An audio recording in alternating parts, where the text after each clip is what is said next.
kulan wacan daawad waxaad ku soo dhawaataa janaalka Lewaya Films oo aad ugu baratay inaad ka dhageysato ama aad ka daawato warbixinadii ugu dambeeyay ee la xiriira arrimaha Bollywoodka. maqaalkeenan maanta waxaan ku eegaynaa 10 fanaan ee ugu horeeya Bollywoodka iyo halka hees lacagta ay ku qaataan.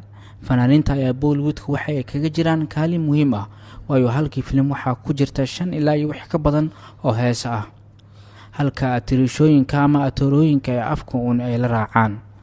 haatan kuwa caansan waxaa ka mid ah Arijit Singh, Shreya Ghoshal iyo sidoo kale Mika Singh, waxaana kaalin muhiim ah ay kaga jiraan liiskan.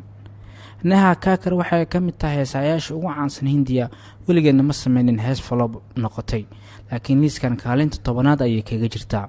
waxaana asna la mid ah fanaanka reer Punjab ee Guru Randhawa oo asna aanan sameyn wax hees flop ah, laakiin kaalimaha liiskan kuma jira.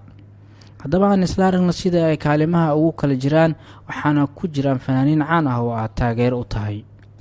kaalinta 10aad ee liiskan waxaa ku jirta Neha Kakkar.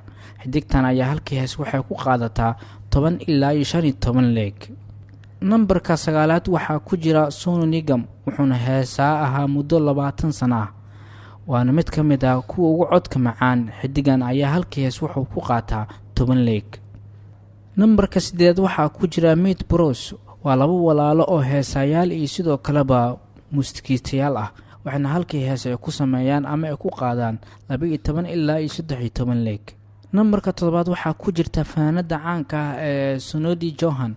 xidigtan ayaa halkii hees waxay ku qaadaa 9 ilaa 11 leeg. nambarka 6aad waxaa ku jira Atif Aslam, waa fanaan reer Pakistan ah laakiin ka xamaasha Bollywoodka. fanaankan ayaa halkii hees wuxuu ku qaadaa 7.5 leeg. nambarka 5aad ee liiskan waxaa ku jira Sukhwinder Singh, waa fanaan muddo ku jira fanka Hindiya, wuxuuna halkii hees ku qaadaa 9 ilaa 10 leeg. nambarka 4aad waxaa ku jira fanaanka reer Punjab ee Mika Singh, wuxuu halkii hees mushaar ahaan u qaataa 12 ilaa 13 leeg.